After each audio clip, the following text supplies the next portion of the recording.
அப்படியா? எங்க திரும்ப தம்பி. சரி நீ ஸ்கூலுக்கு போ. பாய் பாய் தம்பி. போனதுக்கு அப்புறம் நிம்மதியா ஒரு டீ குடிக்க என்ன ஒரு சந்தோஷமா இருக்கு.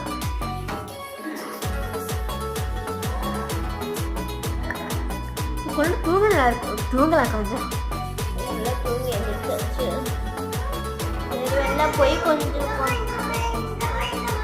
பெல் அடிக்கிற. என்னடா பண்ற? வாடா உள்ள. இது கூட திறக்க முடியல. என்னது அதுக்குள்ள வந்துட்டேன். துரத்தி விட்டாங்களா? என்னடா பண்ண? மேம் என்ன மேம் தம்பி ஸ்கூலில் அனுப்பிச்சி விட்டீங்க? ஆமாம் நான் தான். சரி மேம் சரி மேம் ஏபிசிடி கூட தெரியாதா? ஏபிசிடி பேசுவாங்களா மாதிரி வீடியோ இங்கிலீஷ் மீடியமில் இருக்குது. யாரெல்லாம் அவசரப்படுறாங்க சொல்லுங்கள். லைக் பண்ணுங்கள், ஷேர் பண்ணுங்கள்.